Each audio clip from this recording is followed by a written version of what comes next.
Irmãos,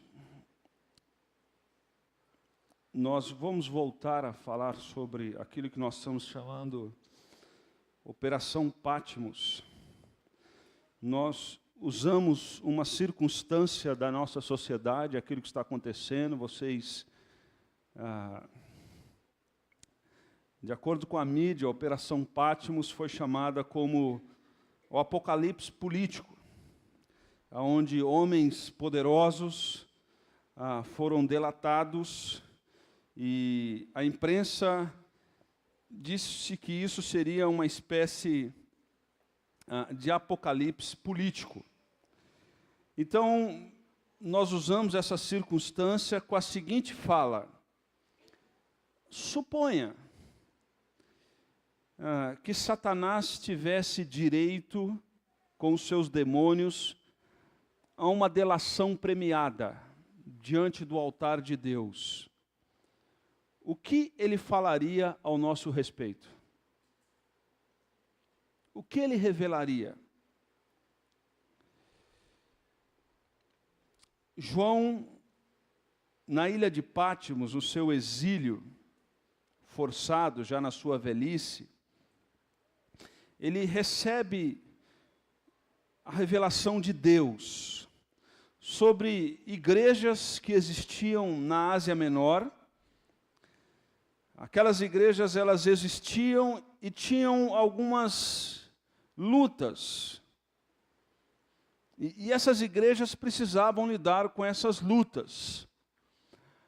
Portanto, nós já aprendemos um pouco, aqui você vê a ilha de Patmos, e as 7 igrejas do Apocalipse são igrejas que existiram. Infelizmente, o livro de Apocalipse tem muito folclore na sua interpretação. Tem muito misticismo na sua interpretação. Mas são igrejas que existiram, igrejas nessa região da Turquia, e João, na ilha de Patmos, aqui bem ao sul, o Senhor lhe dá visões sobre essas igrejas. Nós já estudamos um pouco sobre a igreja de Éfeso, a igreja de Esmirna, e hoje nós vamos trilhar um pouco da história, de algumas aplicações e algumas circunstâncias difíceis que a igreja de Pérgamo vivia. Nós não sabemos muito sobre a implantação da igreja de Pérgamo.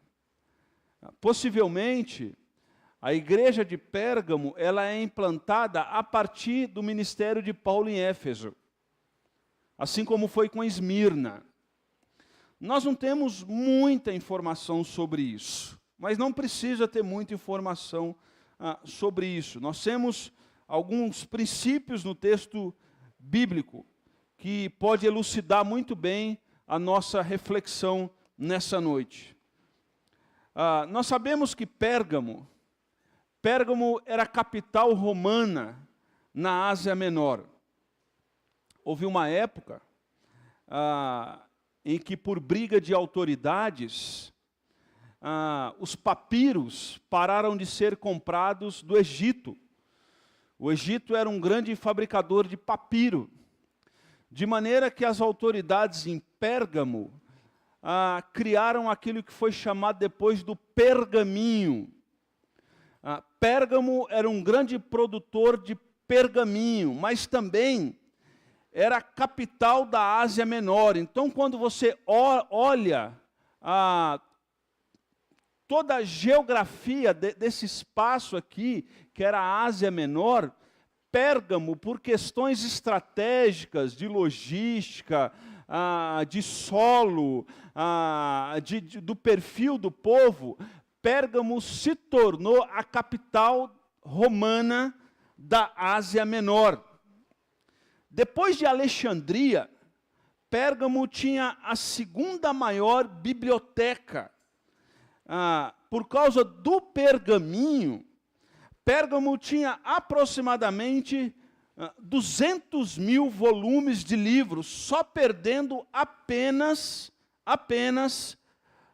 para a grande biblioteca de Alexandria. de Alexandria. Mas Pérgamo também era uma espécie de acrópole, dos panteões dos deuses gregos.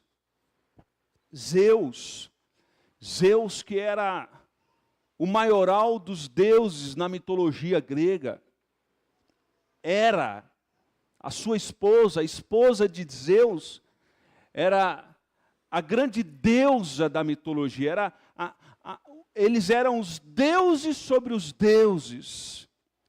Dionísio era o deus do vinho, ou numa cultura bem brasileira, o deus dos cachaceiros, dos pinguço, ou dos crentes que bebem socialmente. Asclépios era o deus da cura.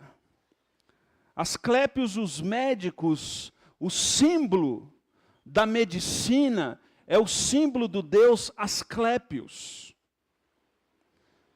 O grande Augusto César. Então nós sabemos que assim como Esmirna, nada sabemos a respeito da igreja de Pérgamo, mas nós sabemos que Pérgamos, alguns cristãos morreram, assim como Esmirna, por não abrir mão da sua fé.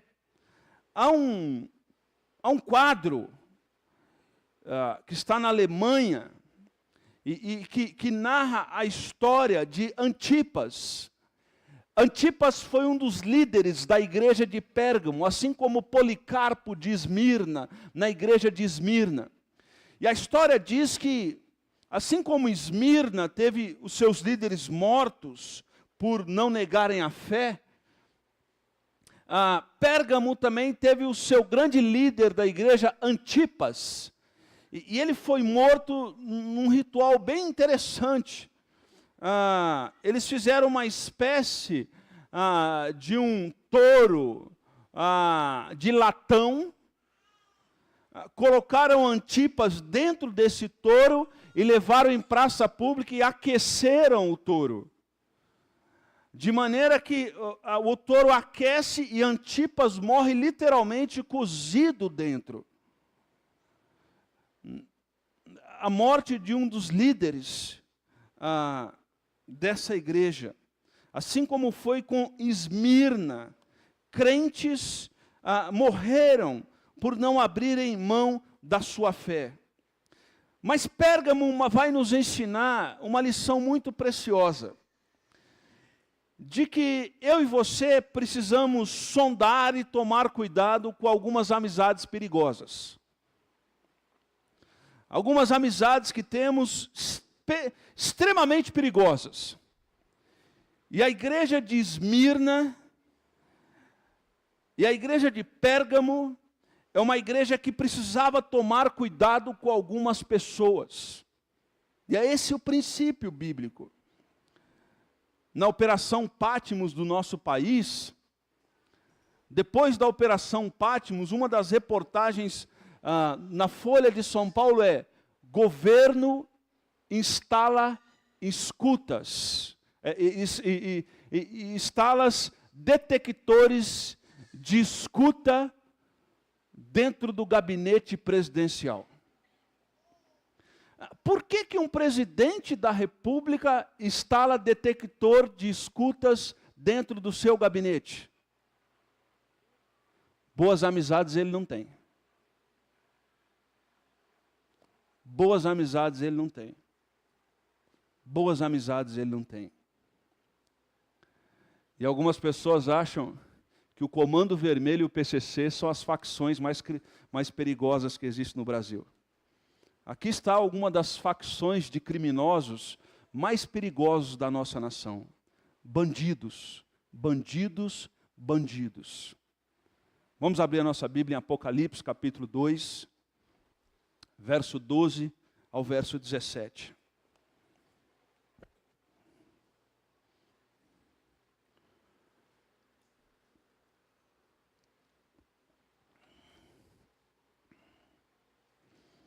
Apocalipse capítulo 2, nós vamos projetar o texto e nós vamos acompanhar juntos.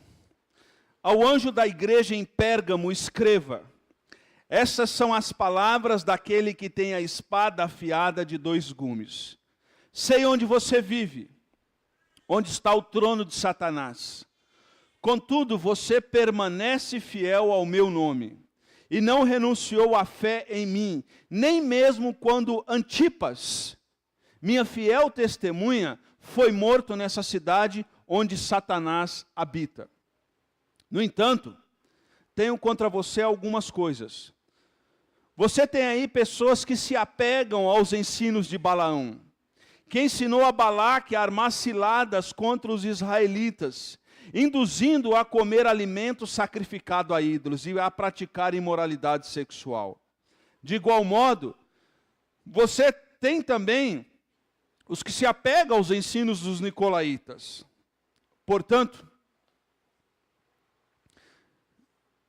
arrependa-se.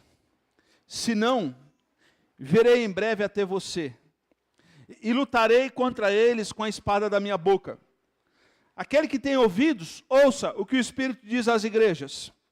Ao vencedor darei do maná escondido. Também lhe darei uma pedra branca, com um novo nome nela escrito, conhecido apenas por aquele que o recebe. Esse texto cita algumas amizades perigosas que a igreja de Pérgamo tinha. E o texto no verso 12, ele diz: estas são as palavras daquele que tem afiada a espada de 2 gumes.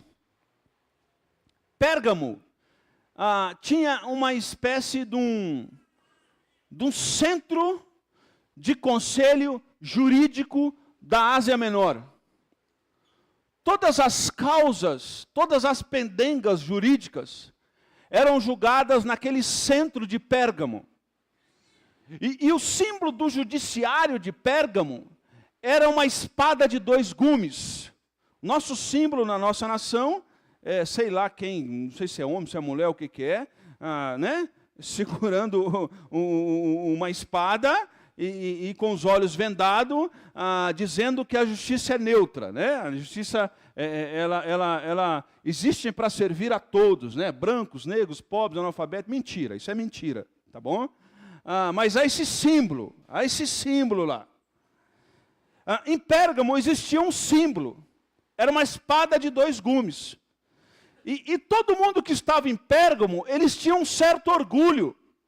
Qual o certo orgulho? Que na nossa cidade tem justiça.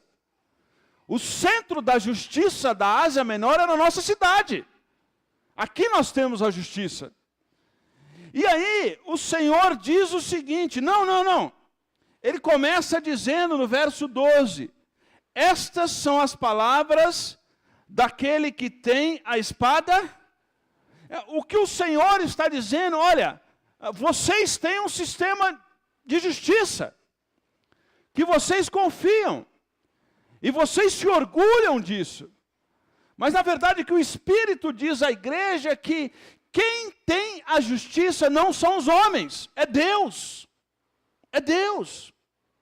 Porque eu e você, quando lê um jornal, quando ouve um jornal, quando lê uma informação, quando vê o que acontece na nossa nação, a nossa pergunta a nossa clara fala é a seguinte: no nosso país não existe justiça. Para quem que a justiça funciona no nosso país? Para o negro, para o pobre e para o analfabeto. E Pérgamo achava que eles tinham a justiça. E a nossa pergunta na nossa nação: onde está a justiça? Onde está a justiça?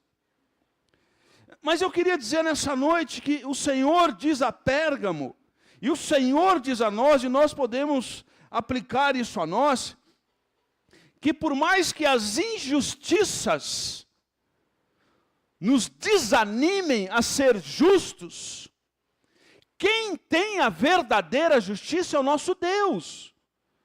A palavra de Deus diz isso. Que quem julga com equidade é o nosso Deus. E a palavra de Deus diz que não há nada encoberto que um dia não seja descoberto. E por mais que esses homens, essas autoridades, escondem, façam os seus conchavos, escapem aqui, escapem acolá, um dia aquele que tem a espada afiada de 2 gumes irá julgar esses. Irá julgar esses. Algumas pessoas dizem assim: a justiça do homem falha, mas a justiça de Deus nunca falha. Eu digo o seguinte: a justiça do homem não existe. O que existe é a justiça divina. Divina. E um dia, esse que tem a espada afiada, esses camaradas terão que dar conta disso que estão fazendo. E a Bíblia diz que a igreja tem que ter o seu papel profético de dizer: vocês irão pagar um dia por isso. Vocês estão pensando que vocês vão escapar? Um dia Deus vai pedir conta disso tudo. E glória a Deus por isso. Porque um dia Deus vai fechar para balanço. E quando Deus fechar para balanço, esses camaradas vão ter que dar conta disso. Eles acham que são espertos? Não são. Não são. Não são e não são. E eu gostaria que o meu e o seu coração descansasse no fato de que nós somos filhos daquele que tem a espada afiada de 2 gumes. E um dia isso trará tudo à tona. Porque com Deus não se brinca. Então, Pérgamo está dizendo, o Senhor está dizendo que na verdade não é Pérgamo que é o centro da justiça. Então o nosso Deus virá e olhará para a igreja e julgará a igreja. Mas no verso 13, ele diz, o Senhor diz no verso 13: eu sei aonde vocês, o que, irmãos? Eu sei onde você vive. Você já parou para pensar que Deus sabe onde a gente vive? Deus sabe a cidade que a gente está inserido. Deixa eu dar um exemplo. E Pérgamo, uma palavra muito forte em Apocalipse, o texto vai dizer o seguinte: eu sei onde vocês vivem. E onde era Pérgamo? Onde está o trono de Satanás. O texto diz. Pérgamo estava onde é o centro de Satanás. E a gente precisa fazer um retorno à história para entender algumas coisas. Isso aqui é uma reprodução da cidade alta de Pérgamo. Existia a cidade alta, existia um vale e os pobres moravam lá embaixo. Já viu isso em algum lugar? Não, né? Novidade, né? Isso é coisa nova na arquitetura. Tá? Então, isso aqui é uma reprodução lá do Museu de Munique sobre Pérgamo, né? Durante o reinado lá de Hitler, ele roubou muita coisa da Ásia e levou lá para o museu. E é engraçado que depois que Hitler morreu, os europeus não devolveram, né? E grande parte das artes que estão na Europa são roubadas na África e Ásia. Mas isso não é falado, né? Então, isso aqui é uma reprodução de onde era Pérgamo. E Pérgamo tinha algumas coisas bastante interessantes. Por exemplo, aqui você vê que na entrada de Pérgamo, né, tinha aquilo que era chamado o templo de Dionísio, o deus do prazer e da bebida. Então era normal eles chegarem no templo de Dionísio, beber, e beber. E depois que se bebe, se perde o controle. E normalmente no templo de Dionísio, os cultos a Dionísio terminavam em pancadaria ou orgia sexual. Normalmente os cultos no templo de Dionísio terminavam em pancadaria ou orgia sexual. Normalmente tinha os dois. E isso era uma prática normal na cidade de Pérgamo. Isso era cultural. Existia um incentivo da sociedade a isso. Existia um incentivo. Mas lá em Pérgamo também, em cima de Pérgamo, num patamar que pudesse aparecer, existia o templo a Zeus. Como eu disse no início, esse templo a Zeus Zeus era considerado o maioral dos deuses no panteão grego. Então, Pérgamo, capital da Ásia Menor, tinha lá o grande templo a Zeus. Quem era o Zeus? E era o único grande templo de Zeus na Ásia Menor. Então as pessoas elas corriam para Pérgamo para oferecer o seu culto ao grande Deus Zeus. Mas não só isso, em Pérgamo nós tínhamos também o grande templo ao imperador. O imperador romano, ele era adorado. O imperador, ele era uma espécie de uma divindade, ele era considerado um deus. E lá em Pérgamo existia o grande templo ao adorador, ao grande templo ao imperador, Augusto César e outros imperadores. Então, todo morador de Pérgamo, ele precisava ir nesses templos e oferecer o seu culto. Assim como Esmirna, lembra que alguns crentes de Esmirna, eles eram pobres. Por que eles eram pobres? Porque para você ter direito a mercado em Esmirna, você tinha que pagar uma certa taxa no templo em adoração àquele Deus. E alguns crentes e alguns cristãos, eles não se submetiam àquele esquema. E por não se submeter àquele esquema, eles não tinham mercado, não podia vender, não tinha dinheiro, a pobreza os atacava. Agora, em Pérgamo, de alguma maneira, o texto diz, e o Senhor disse, que eles moravam numa cidade onde era considerada o trono de Satanás. Perceba que há um Deus maior, há o Império Romano, e há uma tríade aqui de comida, bebida e orgia. De alguma maneira, o texto sagrado diz que essas características da igreja de Pérgamo a descrevia como uma cidade onde está o trono do quê? De Satanás. Uma cidade onde há o trono de Satanás. Naquela cidade, Satanás reinava. E como que era o reinado de Satanás? Através de falsas divindades. Tanto é, essas ruínas ainda existem até hoje naquela região da Turquia. Aqui está a vista da Acrópole, da onde eram aqueles templos. E aqui todo dia pela manhã o povo se reunia e os deuses abençoavam a cidade. Já viu isso em algum lugar? Novidade, né?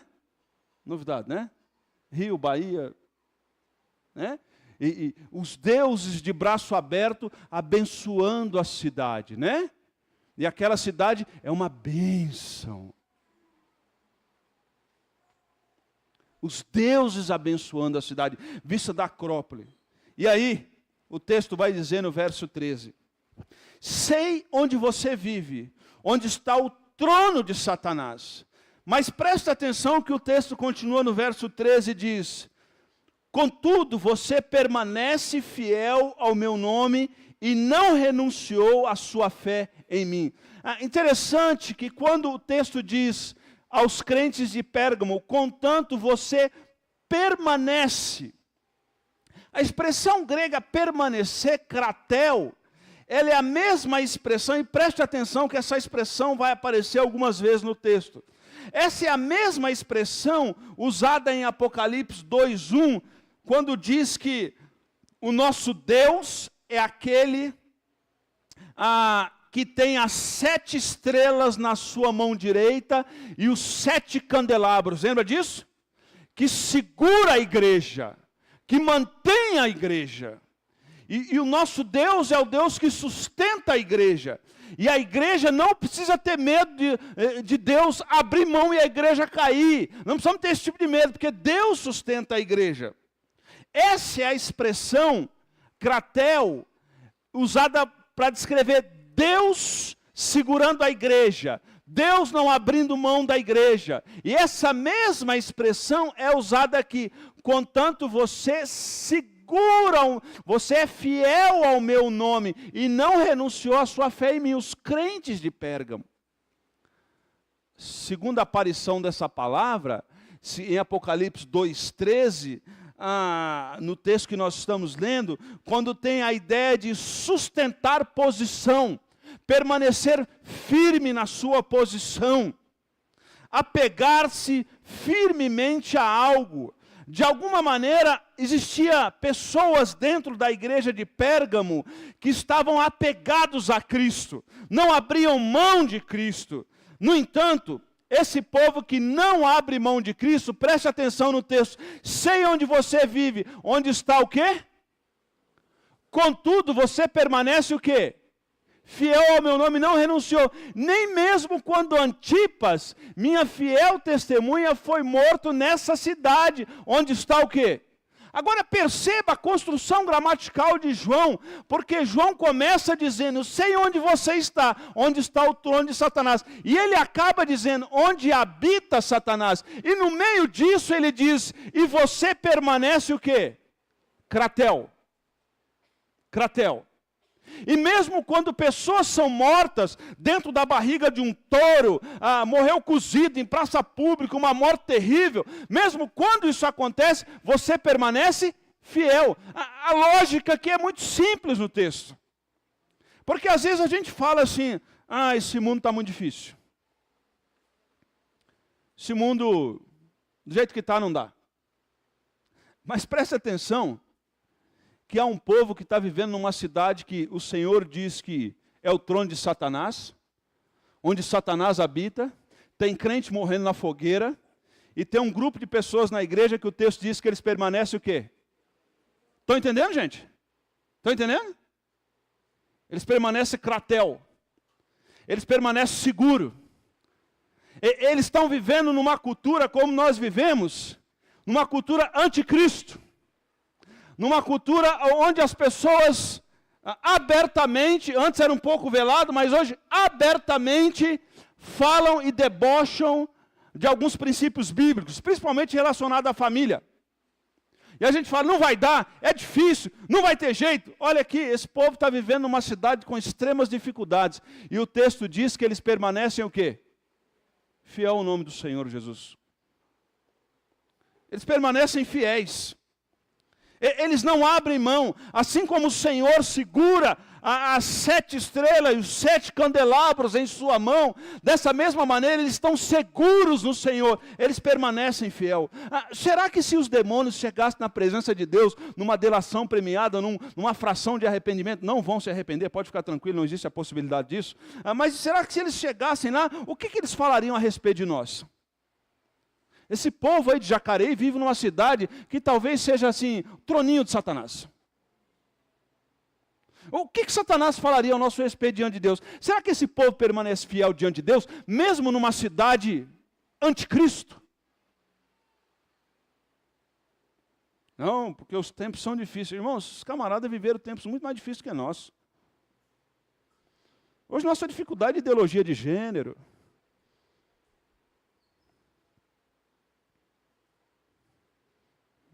Ideologia financeira, né? A minha tese aí, né? E eu vou defender isso até a morte agora, que eu nasci rico num corpo de pobre.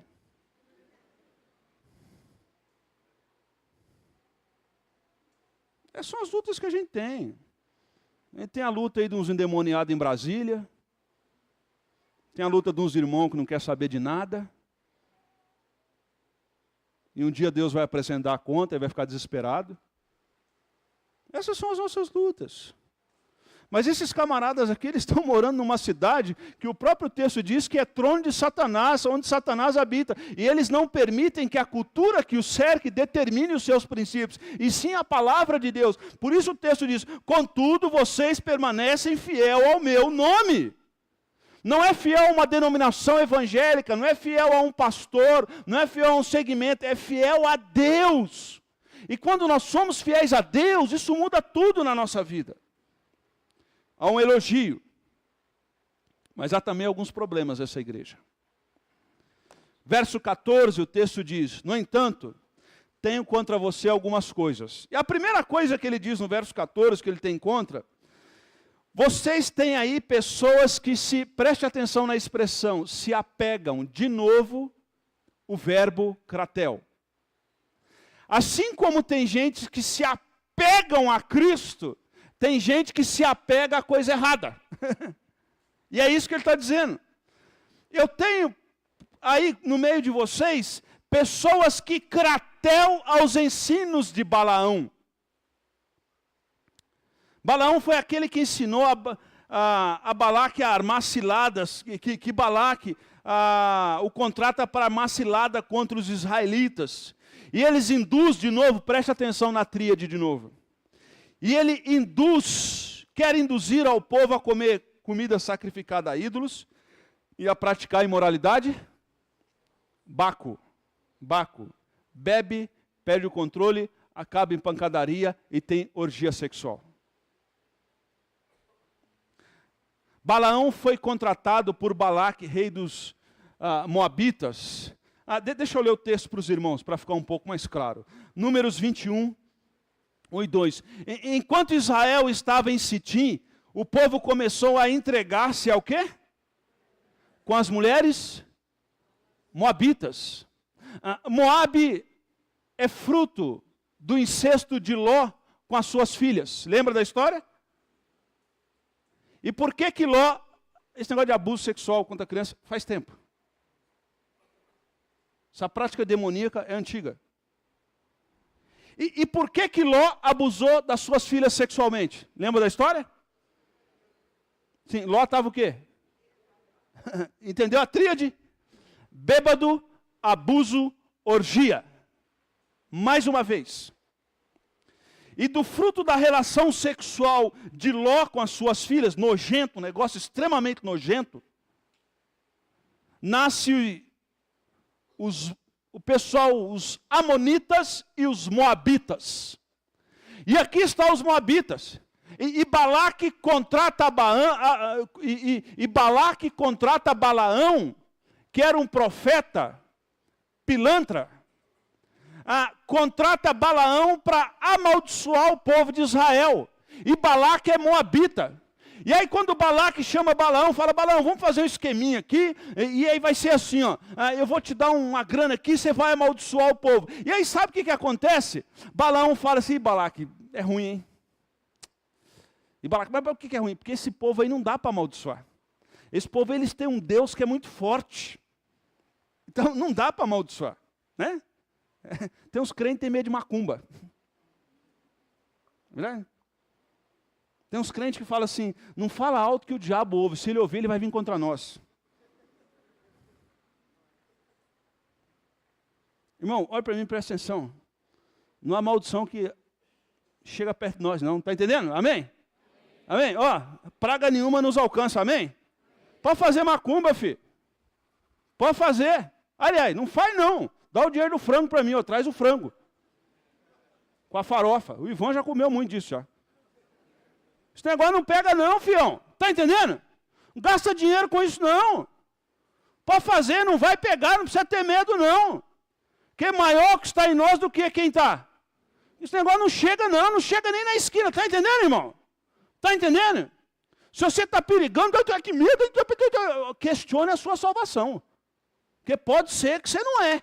Você acha que é, mas não é. Crente de Norex, parece, mas não é. Esse negócio não chega em nós não, meu irmão. Pode fazer o que você quiser.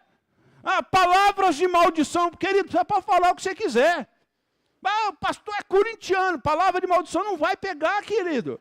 Não vai pegar. Se você está maldito, porque eu tenho a palavra, né? Uma vez eu vi um pastor pregando e tocou um celular dentro do culto, no meio do culto. Aí o pastor falou, pastor não, pilantra. Ele falou assim: eu amaldiçoo o seu celular. Mas que poder que você tem para amaldiçoar um celular? Só se for chinês seu celular, a maldição já está nele. Que poder que você tem para amaldiçoar um iPhone? Você está entendendo? Eu amaldiçoa nada, filho, você não tem poder para isso não. Eu vou jogar praga em você. Pode jogar praga, filhão. Pode jogar. Pega 100 e entra na fila para jogar praga em mim. Não vai pegar, por quê? É porque nós somos bons? Não, por quê? Por quê? Maior é o Deus que nós servimos. Amém? Amém?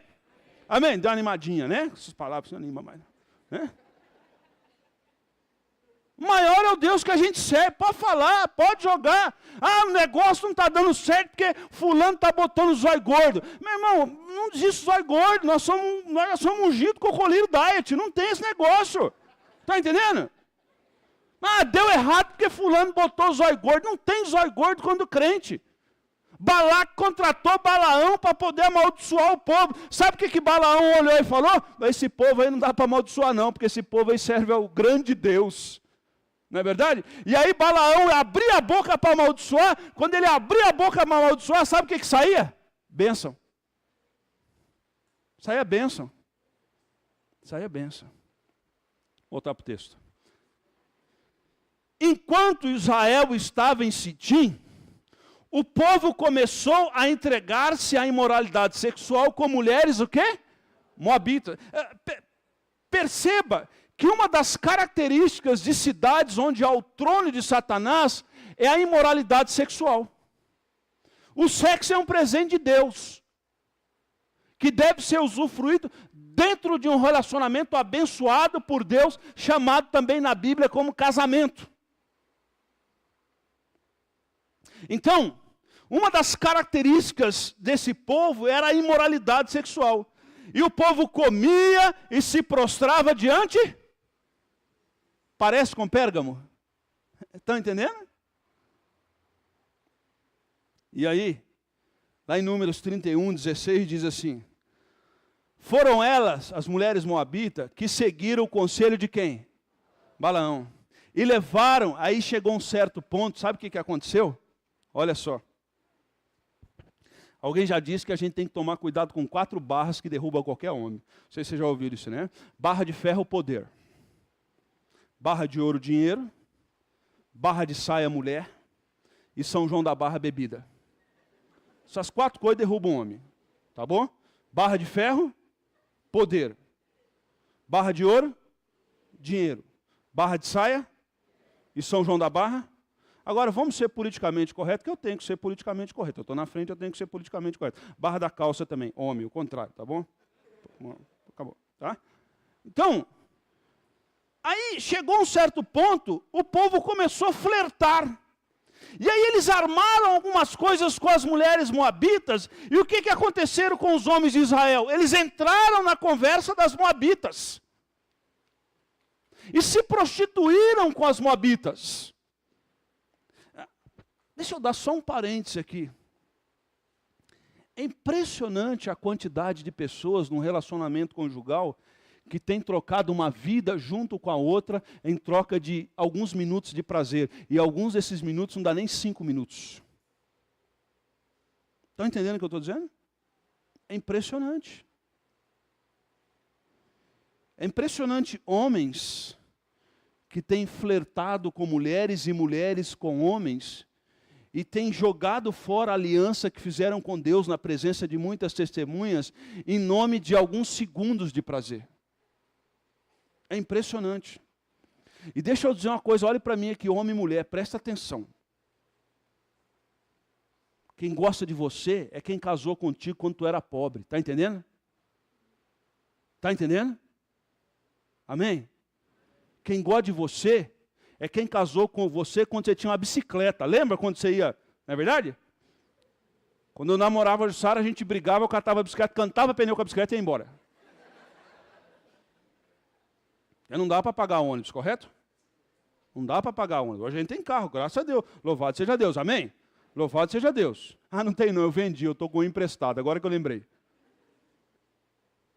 Quem gosta de você é quando casou com você quando tu era pobre, meu filhão. Tá bom?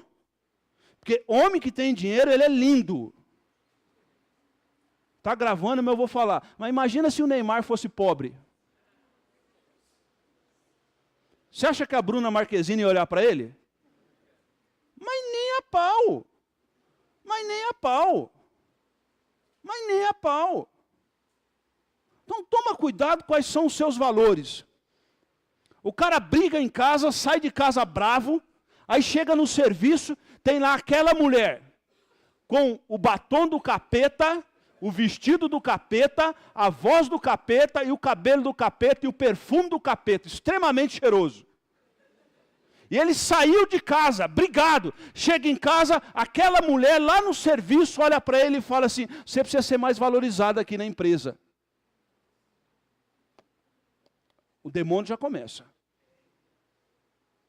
Aí ele sai do serviço, pensando no que aquela mulher disse para ela. A voz do capeta, o vestido do capeta, a perna do capeta. Aí quando ele chega em casa, tá lá a mulher dele. Na porta. Esperando ele. Com a mão na cintura. Um cheiro de cebola. E falando assim: vem ver o que seus filhos fizeram. O que esse cara vai lembrar?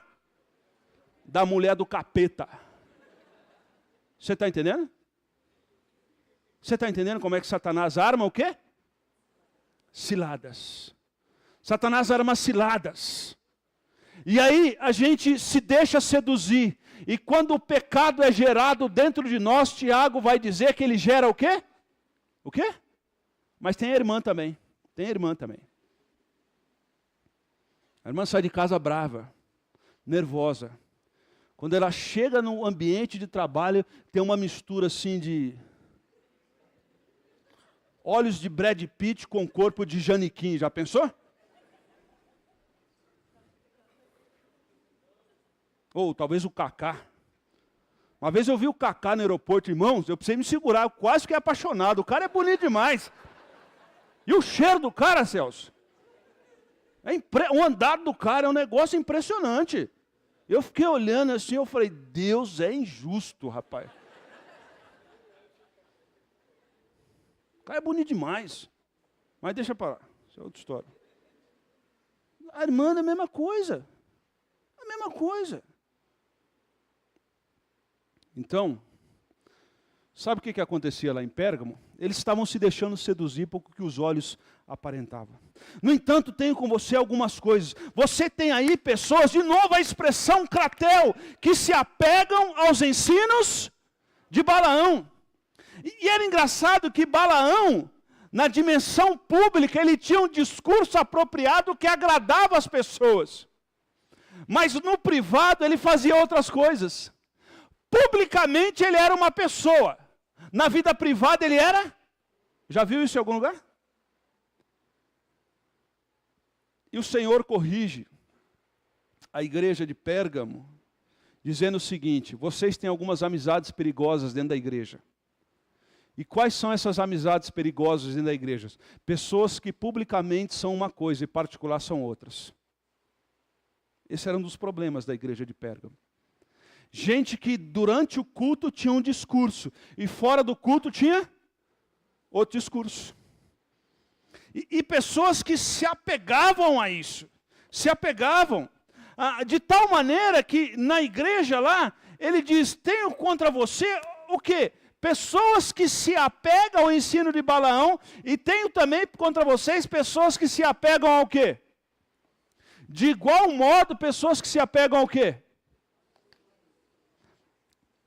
Faz o exercício comigo.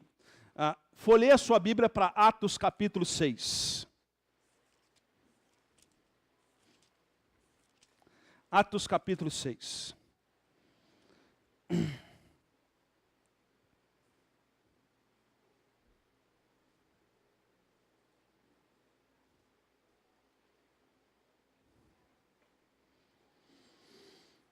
Aconteceu um problema na igreja de Atos, capítulo 6, a partir do verso 1, diz o seguinte: naqueles dias, crescendo o número de... Todo mundo achou, amém? Naqueles dias, crescendo o número de discípulos, os judeus de fala grega, entre eles queixavam-se dos judeus de fala hebraica, porque as suas viúvas estavam sendo esquecidas na distribuição diária de alimento.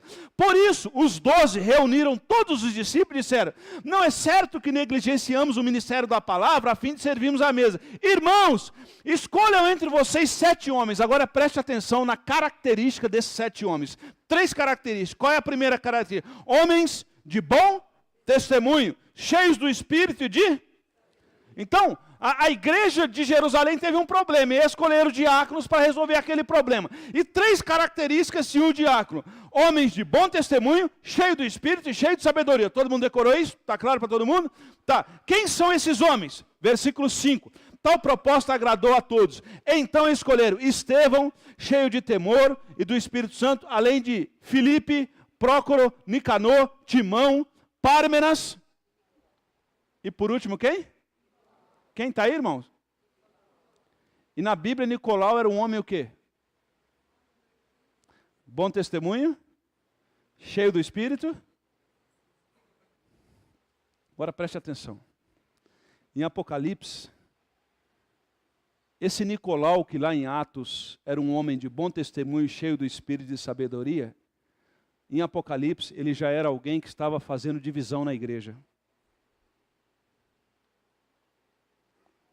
Já tinha um grupo na igreja que era considerado os adeptos de Nicolau, os nicolaítas.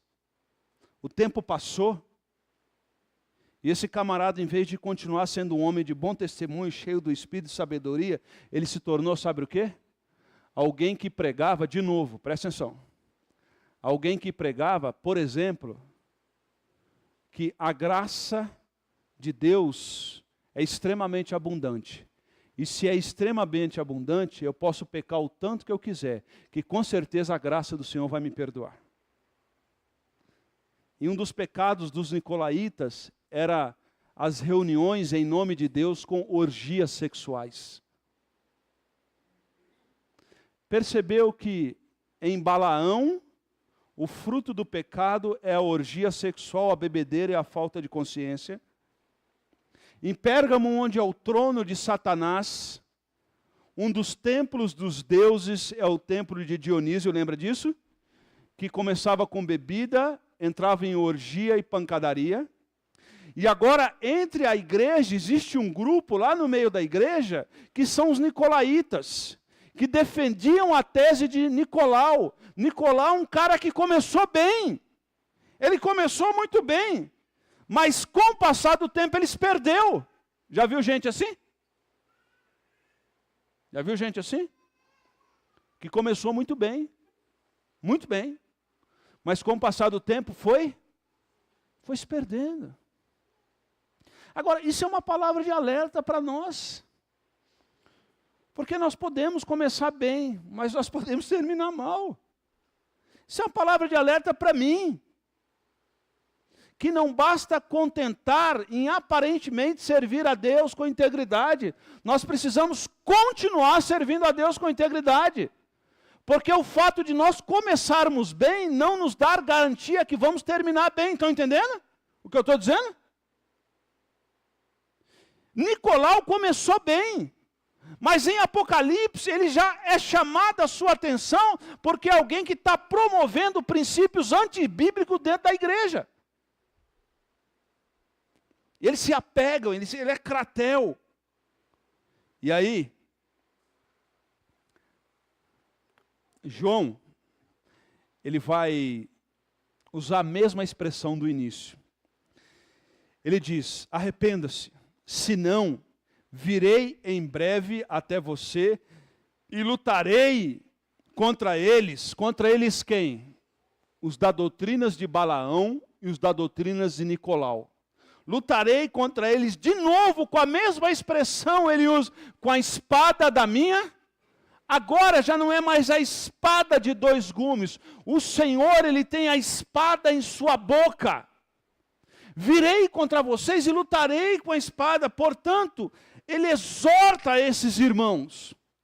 Sabe uma coisa que eu acho bastante interessante? E nós assim, brasileiros assim, o brasileiro ele é muito gente boa. Gente, você não faz ideia do como o brasileiro é gente boa. Né?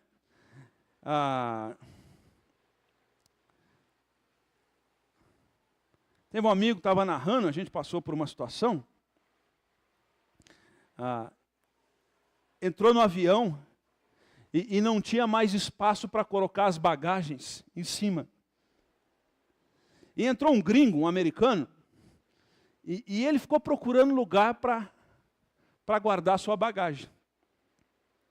E aí, a aeromoça veio, o avião precisava decolar, pegou a mala do gringo e sei lá onde ela arrumou algum lugar e colocou a mala do gringo. Aí quando começou os procedimentos para decolagem, para o pouso do avião, o americano levantou e começou a procurar desesperado a sua mala. Eu fiquei pensando, está no Brasil, né? O cara está desesperado atrás da mala dele. Né? Alguma coisa vai acontecer. E aí levantou uma senhora no avião e ela começou a procurar a mala do gringo, sem o gringo pedir. Aí ela achou a mala do gringo, a senhora abriu compartimento por compartimento. E eu ficava assim, né? Não vai achar, não vai achar. E ela abria compartimento por compartimento. Até que ela achou a mala do gringo. Aí ela pegou a mala do gringo e entregou na mão do gringo. E o gringo não sabia o que falar. Aonde acontece isso? Só no Brasil. Se você está em outro país, a mala é sua, que se dane você. O brasileiro é muito gente boa. Como é que a gente protesta veementemente contra as autoridades? Né? Colocando uma carinha triste no Facebook. Né?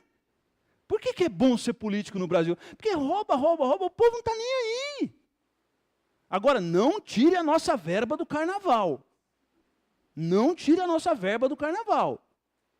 Então, o brasileiro é muito gente boa. O gringo vem para cá, ele vem para a Copa, vem para isso, vem para aquilo, e nós estamos assim, não, nós cremos na Copa, no legado da Copa, afinal de contas, né, a presidência da CBF, eles vão deixar um legado impressionante para a gente. A gente é muito gente boa. O brasileiro é muito gente boa. E aí, Tessalonicenses diz assim, arrependa-se, de Apocalipse, e Tessalonicenses vai dizer assim, exortamos vocês, irmãos, a que advirtam os... É engraçado que essa expressão ocioso tem tudo a ver com a prática dos nicolaítas e daqueles que tinham a prática de Balaão. Nós, na igreja, nós temos muita facilidade em fazer essas três coisas aqui, ó. Confortem-os, auxiliem os fracos e sejam pacientes para... Nós somos gente boa, brasileiro. A gente tem muita facilidade de confortar os desanimados, não é verdade? Não é verdade? Nós não temos facilidade de confortar os desanimados, né? Eu cheguei aqui, entrei na igreja, tinha gente que me olhava com dó. Perdeu para Ponte Preta, nunca vai ver o seu time campeão. Tadinho do pastor, vamos orar para ele, o Senhor é contigo. A gente tem muita restrição de falar algumas coisas. Ninguém chegou para mim e falou, ei pastor, se lascou.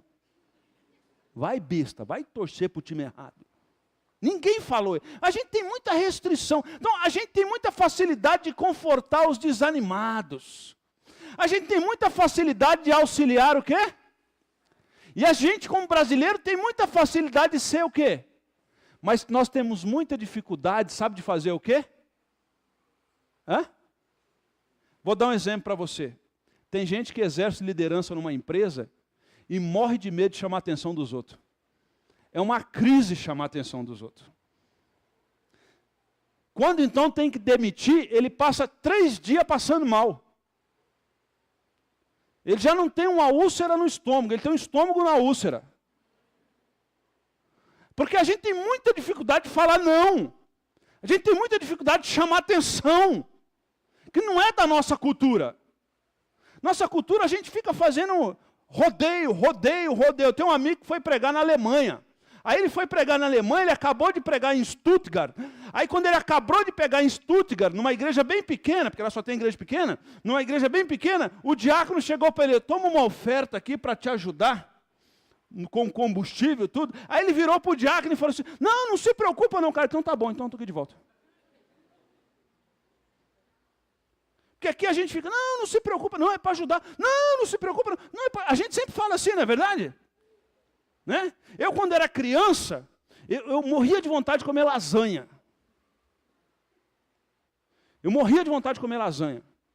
Né? E aí tinha uma irmã lá na igreja que eu descobri que todo domingo ela fazia lasanha. Então, acabava o culto da escola dominical, em quem eu encostava? Na irmã Ismailde. Porque a irmã Ismailde tinha 8 filhos. E a minha matemática é o seguinte, quem tem 8, come 8. O que é comer mais um? Então eu encostava na irmã Ismailde. E a irmã Ismailde, muito carinhosa, olhava para mim e falava, filho, você quer almoçar lá em casa? Não quero não. E ela falava, vamos almoçar lá em casa? Eu falei, não, meu irmão, não se preocupa não, irmão. Não, vamos. Eu falava assim, a senhora fala com a minha mãe, se ela deixar eu vou. Mas eu já chegava no culto e a primeira oração que eu fazia no banco de consagração, o que é? Deus, se você existe, que a irmã Ismailde me convide para almoçar. Então a gente tem essas coisas. Não se preocupa não. Então a gente tem muita dificuldade de advertir os ociosos. E tinha gente dentro da igreja de Pérgamo que estava, o que é a palavra ansioso? O que não anda na linha, o que sai fora da linha, o que é rebelde à linha. A gente tem muita gente, às vezes, dentro da igreja, que está nas práticas de Nicolau e de Balaão, e que a gente fica sendo político e não fala o que tem que ser falado. Talvez na sua coinonia tem pessoas que precisam ser advertidas porque são ociosos. E você fala, não, vamos deixar para o pastor. Não, vamos deixar para o pastor Sandro. Não é verdade? Chama o pastor Sandro. O pastor Sandro vai dar uma dura. Chamem lá. Vocês nunca viram o Sandro bravo? Vocês vão ver um dia ainda. Vocês vão ver. Eu já vi. Não, fala lá para o pastor. Não, pastor Jeff não. Que ele chega, ele não tem nada de carinho. Nós queremos manter a coinonia em pé. Não deixa o pastor chegar aqui. Mas nós somos muito políticos. A gente tem dificuldade de advertir aqueles dentro da igreja que tem as práticas de Balaão e de Nicolau. Igrejas onde existem pessoas que têm as práticas de Balaão e Nicolau, são igrejas das quais Satanás começa a construir o seu trono. Já parou para pensar nisso? Onde Satanás começa a construir o seu trono. Eu preciso acabar, e eu quero só encerrar dizendo o seguinte para os irmãos. Deixa eu correr aqui. Aquele que tem ouvidos para ouvir, ouça o que o Espírito diz. Ao vencedor darei do maná. Quando ele fala maná escondido, é uma referência a uma vida debaixo do cuidado de Deus. Uma vida debaixo do cuidado de Deus. Pessoas que não toleram a doutrina dos nicolaítas dentro da igreja, que evita amizades perigosas dentro da igreja. Um dia o Senhor vai alimentar com maná escondido o cuidado de Deus. Mas ele diz também, lhe darei uma pedra branca. Essa é uma metáfora que ela significa duas coisas. Primeira coisa, lá lembra que Pérgamo tinha um centro de julgamento, lembra disso? Que eu disse? Quando alguém era absolvido, ele não recebia uma carta de absolvição, ele recebia uma pedra branca. E aquela pedra branca significava que nenhuma condenação há para aquela pessoa. O que o texto diz é que aqueles que cratel a doutrina do Senhor e não cratel a doutrina dos nicolaítas e balaãos, ele receberá do Senhor a absolvição e de que nenhuma condenação há para aqueles que estão em Cristo Jesus, amém? Mas a pedrinha branca também tinha uma aplicação cultural. Era uma espécie de, sabe assim quando você vai em alguma festa de bacana, que tem um cordão assim, entrada VIP? Já viu? Um dia eu fui num negócio assim de bacana, colocaram uma pulseirona assim em mim, que eu fiquei uma semana sem tomar banho para a pulseira não sair. De tão chique que era o negócio. A gente entrava lá, o cara chamava a gente de doutor, fazia de tudo. A pedrinha branca era uma espécie de ingresso em algumas festividades e você se tornava convidado VIP. VIP. Essa pedrinha branca indica que essa pedrinha branca é um símbolo de que um dia nós entraremos no céu. Sabe por que nós entraremos no céu? Porque nenhuma condenação há para aqueles que estão em Cristo Jesus. E aqueles que permaneceram fiel ao Senhor, receberão essa pedrinha e entrarão para o gozo celeste. Irmãos, cuidado com algumas amizades perigosas que nós temos. Que algumas amizades perigosas nos distanciarão da verdade.